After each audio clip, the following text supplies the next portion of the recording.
Welcome to red TV. నేను మీ తేజ. ప్రస్తుతం మనతో పాటు ఒక స్పెషల్ గెస్ట్ ఉన్నారు, అభినయ్ దర్శన్. సో రీసెంట్ గా ప్రవీణ్ పాస్టర్ చనిపోయిన తర్వాత అనేక అనుమానాలు ఆయన వ్యక్తం చేశారు. మొత్తానికి మన ఛానల్ కి అయితే తీసుకొచ్చి ఈరోజు ఆయనతో ఇంటర్వ్యూ అయితే చేయబోతున్నాం. సో మాట్లాడేద్దాం. సార్ నమస్తే. నమస్తే. రైట్. సో మీకు నోటీసులు వచ్చాయా, ఇంకా రాలేదా? పోలీస్ డిపార్ట్మెంట్ నుంచి అయితే నోటీసులు వస్తాయని చెప్పారు, కానీ నాకైతే ఇప్పటి వరకు రాలేదు.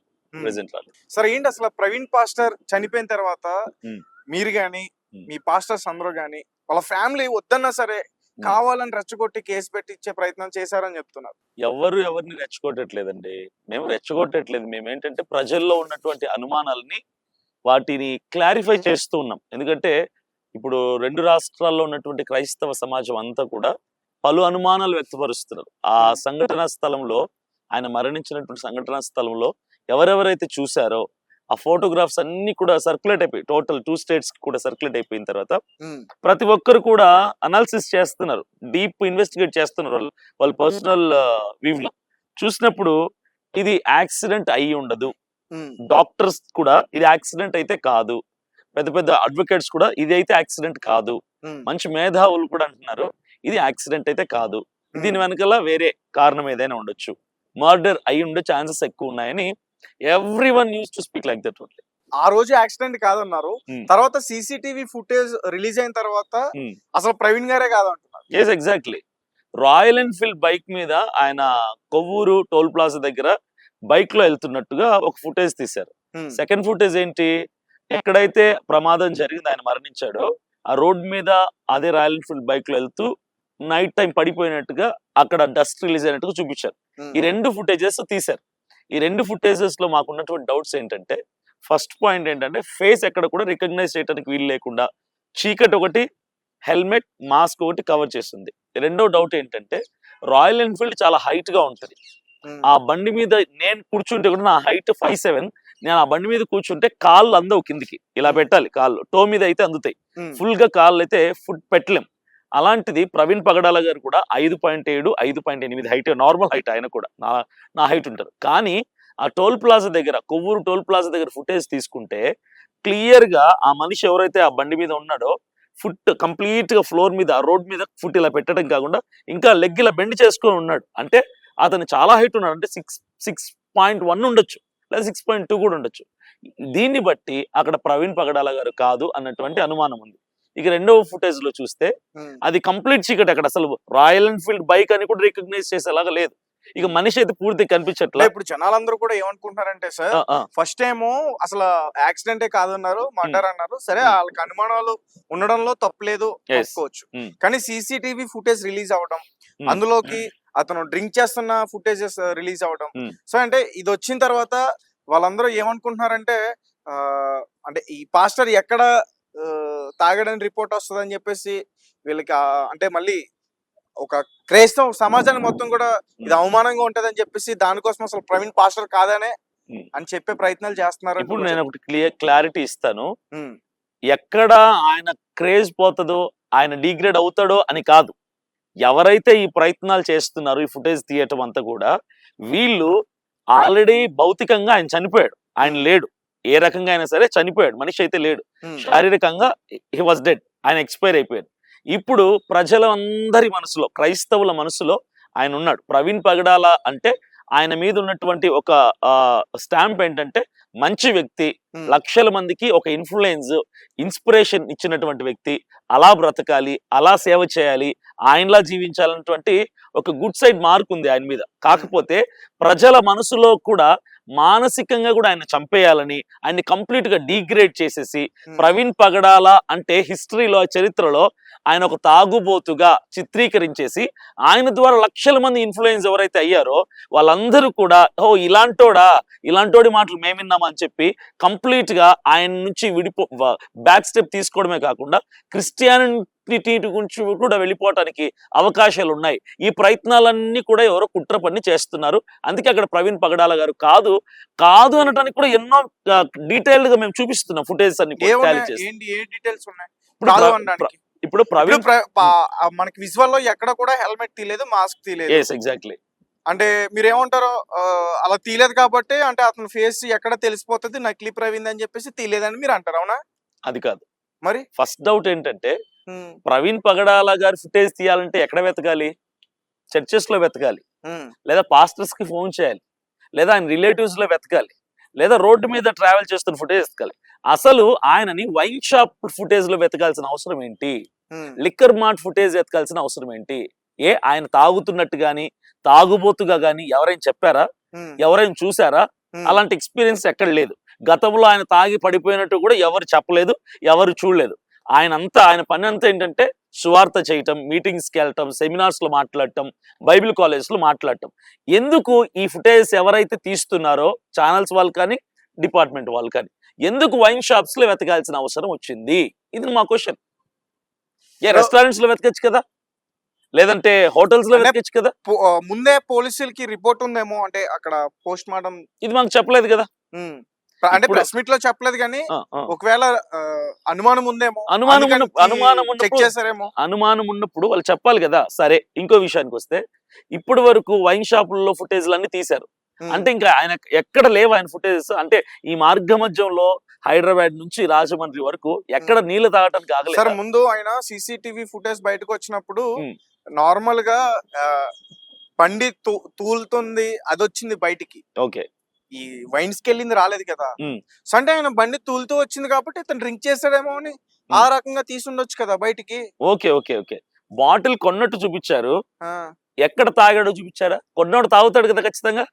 తాగినట్టుందా ఫుటేజ్? లేదు. సరే, ఒక రోజు ఉదయం ప్రయాణమైనటువంటి వ్యక్తి రాత్రికి డెస్టినీ చేరుకోవాల్సినటువంటి ఆ వ్యక్తి ఎన్నిసార్లు తాగుతాడు? పోనీ మీరు చెప్పండి. మీ ఫ్రెండ్ సర్కిల్లో కావచ్చు, ఎవరైనా మీకు ఒక ఐడియా అనేది ఉంటది. ఒక వ్యక్తి రోజుకి ఎన్నిసార్లు తాగగలడు? అది కూడా ట్రావెల్ చేయాల్సిన వ్యక్తి, హైవేలో ట్రావెల్ చేయాల్సిన ఒక వ్యక్తి ఎన్ని బాటిల్స్ తాగుతాడు, ఎన్నిసార్లు తాగుతాడు, ఎన్నిసార్లు తాగుతాడు? వీళ్ళు ఎన్నిసార్లు చూపిస్తున్నారు? వైన్ షాప్ లో ఒకసారి, ఇదేంటి ఏలూరు దగ్గర ఒకసారి, ఇవి హైదరాబాద్ లో లిక్కర్ మార్ట్కి వెళ్ళి కొన్నట్టు ఒకసారి. అంటే ఇన్ని చోట్ల కొని ఇన్ని చోట్ల నుంచి తాగుతాడు. అసలు ఏ మనిషి అయినా తాగుతా, ఒక తాగుబోతోడు కూడా డైలీ తాగి తూలి పడిపోయేటోడు, రోడ్ల మీద పడేటోడు కూడా ఇన్నిసార్లు ఒక రోజుకు తాగడు. ఉదయం తాగితే రాత్రి వరకు కైపు ఉంటుంది, రాత్రి తాగితే ఉదయం వరకు ఆ మత్తు దిగదు. అలాంటిది ప్రవీణ్ పగడాల గారు ఒక గొప్ప దైవజనుడు. ఆయన రోజుకి ఇన్నిసార్లు వైన్ కొనుక్కొని ఇన్నిసార్లు తాగుతూ రోడ్డు మీద ప్రయాణం చేస్తాడని ఎలా మేము క్రైస్తవులుగా నమ్ముతాం అనుకున్నారు, నమ్మించాలనుకున్నారు? ప్రవీణ్ పాస్టర్ అసలు అక్కడ ఆయన కాదు, అక్కడ ఆయన కాదు, ఆయన తాగలేదు, ఆయన తాగడు. ఒకవేళ విజువల్ తీసుకొస్తే ఒప్పుకుంటారా? ఖచ్చితంగా ఒప్పుకుంటాం. మాకు we have to recognise his face. ఆయన పర్సన్ గా చూపిస్తే అప్పుడు నమ్ముతాం. మేము చూపించగలిగితే, మేమందరం షౌట్ చేస్తుంది అదే, మేమందరం రిక్వెస్ట్ చేస్తుంది డిపార్ట్మెంట్ ని మొదటి నుంచి కూడా. ఫుటేజ్ రిలీజ్ అయినప్పటి నుంచి కూడా ఇదే ఒక్క ఫుటేజ్. సరే, ఇంకో డౌట్ అడుగుతాను. ఆయన బాటిల్స్ కొన్నట్టుగా కాదు, రోడ్డు మీద టైర్డ్ అయిపోయాడో, అన్కాన్షియస్ అయిపోయాడో, లేదంటే తాగేస్తున్నాడు అప్పటికే ఆ రోడ్డు మీద ఫుట్పాత్ మీద కూర్చున్నట్టుగా చూపించారు. అంటే ఒక వ్యక్తి ఒక ఇబ్బందికరమైన పరిస్థితిలో అనీజీగా, అన్కంఫర్టబుల్ గా ఉన్నప్పుడు రోడ్డు మీద ఫుట్పాత్ మీద కూర్చుంటే కనీసం హెల్మెట్ తీయడా? అనీజీగా ఉన్నప్పుడు మాస్క్ తీయడా? ప్రవీణ్ పాస్టర్ భయపడ్డాడేమో ఆయన, ఎవరన్నా చూసి వీడియోలు తీస్తారని. వినండి, రెగ్యులర్ గా చర్చికి వెళ్ళేటువంటి ఒక నార్మల్ వ్యక్తి కూడా సిగరెట్ అలవాటు ఉంటది వాడికి, చర్చికి వెళ్తాడు అనుకోండి ఫర్ ఎగ్జాంపుల్. ఆ సిగరెట్ కొనటానికి కూడా 4 సార్లు చెక్ చేసుకుంటాడు. ఎవరైనా ఉన్నాడా, ఎవరైనా చూస్తారేమో, మా చర్చికి వచ్చే వాళ్ళు చూస్తారేమో అని 10 సార్లు చూసుకొని తీసుకొని ఎక్కడికో దూరంగా వెళ్ళి చెట్ల చాటుకో గోడ చాటుకు వెళ్ళి తాగుతాడు, బాత్రూమ్ లోకి వెళ్ళి తాగుతాడు. ఒక నార్మల్ చర్చికి వెళ్ళే బిలీవరే ఇలా చేస్తే ఇంత గొప్ప దైవజనుడు, ఆల్మోస్ట్ వరల్డ్ వైడ్ గా అందరికి తెలుసు ఆయన, అంత రికగ్నైజేషన్ ఉన్నటువంటి వ్యక్తి రోడ్డు మీద చిల్లర వైన్ షాప్కి వెళ్ళి కొంటాడా? మీరు ఆలోచించి ఒకసారి మనము ఈ సైడ్ కూడా ఆలోచించాలి కదా.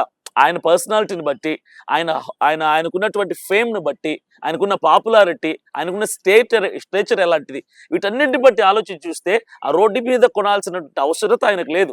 రెండో విషయం ఏంటంటే, ఒకవేళ ఆయన తాగుతాడే అనుకుందాం, అలవాటు ఉందనుకోండి, అదే విజయవాడలో నోటెల్కి వెళ్ళిపోతాడు, అదే బండిని అక్కడ వదిలేస్తాడు, నోటెల్కి వెళ్ళిపోయి ఒక 10,000 బాయ్కి పడేస్తే ఏ బ్రాండ్ కావాలంటే ఆ బ్రాండ్ తెచ్చి పెడతాడు. కాలు మీద కాలు వేసుకొని ఏసీ వేసుకొని లక్షణంగా తాగొచ్చు, దిగిపోయేంత వరకు అక్కడే పడుకొని ఉదయం లేచి మళ్ళీ బైక్లో వెళ్ళిపోవచ్చు. ఆయన తాగాలి అనుకుంటే, తాగే అలవాటే కనుకుంటే చిల్లర పనులు ఎందుకు చేస్తాడు? రోడ్డు మీద ఎందుకు కూర్చుంటాడు? 3 గంటలట విజయవాడలో పార్క్ లో పడుకున్నాడట. ఆ 3 గంటలు మాత్రం ఏ ఫోటో లేదు, ఏ వీడియో లేదు, ఏ ఫుటేజ్ లేదు. కూర్చున్నది, కొన్నది, తూలేది, పడేది. ఆ 3 గంటలు పడుకున్నప్పుడు ఎవడు తీయలేదా ఫోటోలు అక్కడ? ఎందుకు అంటే తీయలేదు? ఇప్పుడు తీయలేదు. ఆ 3 గంటలకు సంబంధించిన సీసీటీవీ ఫుటేజ్ అడుగుతున్నారా? సీసీ ఫుటేజ్ అడుగుతూ ఫోటోగ్రాఫ్ అడుగుతున్నా. ఎందుకు తీయట్లేదు తెలుసా? ఎవడైనా బుద్ధున్నోడు హెల్మెట్ తో పడుకుంటాడా అని అడుగుతాం కాబట్టి. ఎందుకంటే వీళ్ళు తీసేవన్నీ హెల్మెట్, మాస్క్ ఉన్నవే. అక్కడ మనిషి ప్రవీణ్ పగడాల అయితే కదా, ఆయన బట్టలు ఎవడికో వేసి, ఆయన హెల్మెట్, ఆయన మాస్క్ తీసుకుని ఎవడికో పెట్టి, ఆయన ఫోన్ లాగేసుకుని ఆయన చేతులు వాళ్ళు పెట్టుకొని, ఇదంతా ఒక స్టోరీ స్క్రీన్ ప్లే డైరెక్షన్ చేస్తున్నారండి. అక్కడ ఆయన కాదు. రెండవది, ఒకవేళ ఆయనే కనుక అవుతే అప్పటికే ఆయన్ని కంట్రోల్లోకి తీసుకొని ఎవరో భయపెట్టి, ఎందుకంటే నిన్ను చంపుతామంటే భయపడ్డా ఆయన ఎప్పుడో ప్రిపేర్డ్. నన్ను చంపితే చంపేయండి అని ఓపెన్ స్టేట్మెంట్ ఇచ్చాడు ఆయన. నాకు థ్రెట్ ఉందని ఓపెన్ గా సోషల్ మీడియా ప్లాట్ఫామ్ లో ఫేస్బుక్ ప్రొఫైల్ ఆయన అప్లోడ్ చేశాడు. ఐ హావ్ థ్రెట్, నన్ను ఎప్పటికైనా చంపుతారు. ఇంకోటి చెప్తాడు ఆయన, నేను అందరిలాగా 2-3 వెంట పెట్టుకుని వెళ్ళను, ఐ గో అలోన్ అంటాడు. నేను ఒక్కనే వెళ్తా అంటాడు. అంత ధైర్యం కలిగిన వ్యక్తిని నిన్ను చంపుతామంటే బెదురుతాడా? భయపడు. ప్రతి మనిషికి ఒక వీక్నెస్ ఉంటుంది.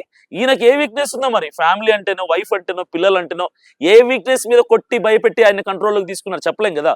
రిమోట్ పట్టుకొని ఆయనకు సంబంధించింది ఈయన ఆడిచ్చి ఉండొచ్చు.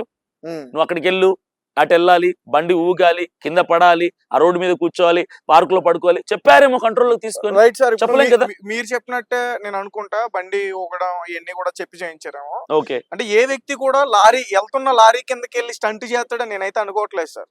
నిన్న ఒక వీడియో రిలీజ్ అయింది, మీరు చూసారా? చూసాను. లారీ దగ్గరికి వెళ్ళి, టైర్ దగ్గర వరకు వెళ్ళి ఎవడో స్టంట్ చేయడు సార్, ప్రాణాల మీద తెచ్చుకునే అంత.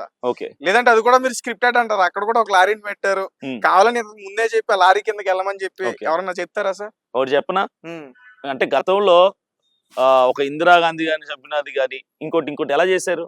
బెల్ట్ బాంబులు పెట్టుకుంటున్నారు, వాళ్ళు కూడా ఆహుతి అయిపోతున్నారు కదా. ఎందుకు అవుతున్నారు? వాళ్ళు చచ్చిపోతూ శత్రువుని కూడా చంప, అంటే వాళ్ళు ఎవరైతే డబ్బు తీసుకున్నారో ఆ డబ్బుని కుటుంబానికి అందజేయాలని చెప్పి, ఎదుటోడు నేను చచ్చిపోయినా పర్లేదు, నా కుటుంబం హ్యాపీగా ఉండాలంటే, చచ్చిపోయినా పర్లేదు అని చెప్పి ఇలాంటి దాంట్లో దిగే వాళ్ళు చాలా మంది ఉన్నారు. చాలా మంది ఉన్నారు. అలా జరిగి ఉండొచ్చు కదా. ఇదంతా ఒక్క వ్యక్తి మీద ఉన్నటువంటి కక్ష, ద్వేషము అని అనటం లేదు. టోటల్ క్రిస్టియన్ కమ్యూనిటీని అంతా కూడా డైవర్ట్ చేయటానికి జరిగినటువంటి ప్రయత్నం అని అనుమానాలు మాత్రం మాకు. క్రిస్టియన్ లీడర్స్ తో పోల్చుకుంటే, క్రిస్టియన్ పాస్టర్ లో చూసుకుంటే, ఇతని కన్నా పెద్ద పెద్ద పేర్లు ఉన్న పాస్టర్లు ఉన్నారు సార్. ఉన్నారు, చాలా మంది ఉన్నారు. వ్యాఖ్యలు చేసిన పాస్టర్స్ చాలా మంది. ఎందుకు టార్గెట్ చేయాలనుకుంటున్నా, అదే చెప్పబోతున్నా.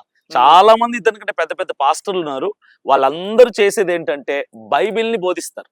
ప్రవీణ్ పగడాలు గారు ఏం చేసేవాళ్ళంటే, ఇతర దేవుళ్ళని, ఇతర మత గ్రంథాలని, ఇతర సిద్ధాంతాల కోసం, మీ గ్రంథాల్లో ఇలా ఉన్నాయి కాబట్టి అది అబద్ధం, మా గ్రంథంలో ఇలా ఉంది, ఇది నిజం, మీ దేవుడు అలా ఉన్నాడు, అది నిజం కాదు, ఆయన రాజు, ఆయన దేవుడు కాదు, యేసుక్రీస్తు నిజమైంది అని ప్రతిదీ కూడా టాలీ చేస్తూ ఇతర మత గ్రంథాలని, ఇతర దేవుళ్ళని మాట్లాడినప్పుడు అవతల వాళ్ళకి ఒక తక్కువ భావన వచ్చి భావోద్వేగానికి గురైపోయి చాలా కోప్పడే వాళ్ళు, చాలా వాళ్ళు కోపాన్ని వ్యక్తపరిచే వాళ్ళు.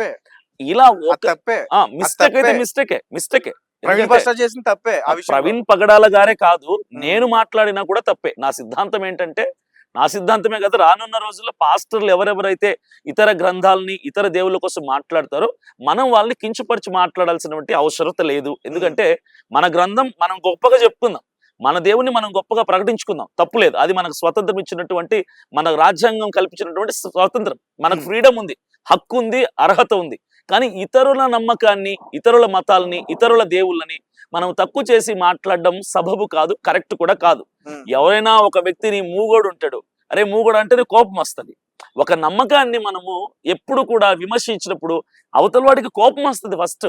కాబట్టి ఈ విమర్శలు అనేది కూడా కరెక్ట్ కాదు. ప్రవీణ్ పగడాల గారు గొప్ప వ్యక్తి, చాలా మంచి వ్యక్తి. కానీ ఆయన అర్థమయ్యేలాగా చెప్పి, దేవుడు అంటే దేవుని యొక్క ఔన్నత్యాన్ని, నిజమైన దేవుడి యొక్క విలువలు ఎలా ఉంటాయి, నిజమైన దేవుడు అంటే ఎలా ఉంటాడని చూపించడానికి ప్రయత్నం చేస్తూ ఇలాంటి కొన్ని వ్యాఖ్యలు చేశారు ఆయన. కాకపోతే చాలా మంది ఆయన మీద పగ పెట్టేసుకున్నారు. మీరు అన్నట్టుగా పెద్ద పెద్ద పాస్టర్లు ఉన్నారు కదా, మరి వాళ్ళని ఎందుకు టార్గెట్ చేయాలి, ఇది ఎందుకు టార్గెట్ చేస్తారు? దీనికే కారణం ఇదే. ఇందుకే అంటే ఉన్న వాళ్ళలో ఈయన మాత్రమే జ్ఞాని, అందుకని ఇతన్ని టార్గెట్ చేశారు. ఇతర మతాల మీద ఈయనకున్నంత జ్ఞానం ఇంకెవరికి లేదు. మా క్రిస్టియన్ కమ్యూనిటీలో ఏ పాస్టర్స్ తో చూసుకున్నా సరే ఈయన మాత్రమే అంత జ్ఞానంగా, చక్కగా, ఒక ఇన్డెప్త్ డీటెయిల్డ్ గా మాట్లాడగలిగినటువంటి వ్యక్తి ఈయనే. Right sir. అయితే మీ పాస్టర్స్ అందరూ కూడా ఫైట్ చేస్తున్నారు, ఓకే రైట్, ఓకే, జస్టిస్ కోసం. మీరు ఎందుకంటే ఒక షమి అనే ఒక వ్యక్తి బహిరంగంగా చెప్పినట్టున్నాడు కదా. ఏం చెప్పాడు? ప్రవీణ్ పాస్టర్ ని చంపేస్తాను షమీగా చెప్పింది. మరెవరు? ఒక వ్యక్తి చెప్పాడు, ఆ వర్గానికి సంబంధించినట్టు ఒక పెద్ద ఆయన చెప్పాడు. అది కూడా ఆ ఇష్యూ కూడా క్లియర్ అయిపోయింది. ఈయన వాళ్ళ వర్గానికి సంబంధించి వారి మతానికి సంబంధించి ఏదో విషయంలో ఈయన కొంచెం అదుపు తప్పి మాట్లాడారని, వారికి అపార్థం అయిపోయి బాధపడి వాళ్ళ భావోద్వేగాలు మనోభావానికి గురైపోయి వాళ్ళు భావోద్వేగానికి గురైపోయి కోపముతో నిన్ను చంపేస్తాం, నీ నాలుగు కోసేస్తాము, చాలా క్రూయల్ గా మాట్లాడు, చాలా హార్ష్ గా మాట్లాడారు చంపేస్తామని. అప్పుడే ఈయన పోస్ట్ పెట్టారు, నాకు ప్రాణహాని ఉంది అని. ఈయన మరణించడానికంటే ముందు దాదాపుగా 1 month క్రితం ఇది జరిగింది. అయితే ఇమీడియట్ గా వారు బాధపడినటువంటి విధానాన్ని చూసి ప్రవీణ్ పగడాల గారు పబ్లిక్ ప్లాట్ఫామ్ మీద సోషల్ మీడియా వేదికగా సారీ చెప్పాడు, వాళ్ళకి క్షమాపణ అడిగారు. వాళ్ళు ఇమీడియట్ గా రెస్పాండ్ అయ్యి మేము క్షమించేశాం, క్షమాపణ అడిగారు, మాకు చాలు. వాళ్ళు కోరింది కూడా ఏంటంటే వారం లోపల క్షమాపణ చెప్పకపోతే మేము ఇవి చేస్తామన్నారు తప్ప మాకు క్షమాపణ కూడా వద్దు అని వాళ్ళు అనలేదు. వాళ్ళు క్షమాపణ కోరారు, ఈయన క్షమాపణ అడిగారు, వాళ్ళు క్షమించేశారు, అంతతో క్లియర్ అయిపోయింది. సో వాళ్ళ మీద ఎలాంటి అనుమానాలు కానీ లేవు. అంటే ఒకవేళ ఉన్నా గానీ మీరు మాట్లాడరా? అనుమానాలు లేవు వాళ్ళ మీద. ఎందుకు లేవు? మాకు వాళ్ళ మీదనే కాదు, ఎవరి మీద పర్టికులర్ గా పలానా పర్సన్ అని కానీ పలానా వర్గం అని కానీ. అంటే ఇప్పుడు కొంతమంది సోకాల్ పేర్లు వస్తున్నాయి బయటికి, అమరా ప్రసాద్ అని, లలిత్ కుమార్ గాని, నెక్స్ట్ కరుణాకర్. నేనైతే ఎవరి పేర్లు చెప్పలేదు ఇప్పటి వరకు.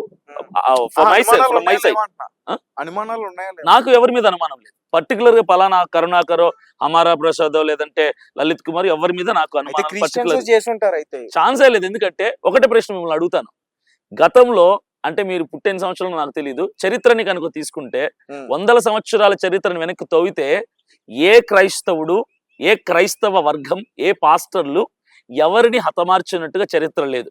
ఏ వర్గపు ప్రజల్ని, ఏ మతపు ప్రజల్ని చంపినట్టుగా చరిత్ర లేదు. ఎవరిని హింసించినట్టుగా, వాళ్ళని ఇబ్బంది పెట్టినట్టుగా చరిత్ర లేదు. గతంలో నుంచి కొన్ని వందల వేల సంవత్సరాల నుంచి కూడా క్రైస్తవులు చంపబడుతున్నారు, మిషనరీస్ చంపబడ్డారు, పాస్టర్లు చంపబడ్డారు. ఇలానే జరుగుతున్నాయి, ఇప్పటికీ జరుగుతూనే ఉన్నాయి తప్ప క్రైస్తవులు ఎవరిని చంపింది లేదు దేవుని పేరు చెప్పి. కాబట్టి చూసుకోండి హిస్టరీ. దేవుని పేరు చెప్పి సువార్త చేయొచ్చు. ఎస్, ఎగ్జాక్ట్లీ, అది మా హక్కు. సువార్త చేయడానికి వెళ్ళినప్పుడే కదా సార్ ఇలాంటి సంఘటనలన్నీ కూడా జరుగుతున్నాయి. సువార్త చెప్తున్నాను తప్ప ఎవరిని బలవంతంగా మార్చడం లేదే. ఇప్పుడు నేను మీకు నా యేసు ప్రభువుని చెప్పొచ్చు, నాకు ఇష్టం లేదంటే నేను మానేయాలి.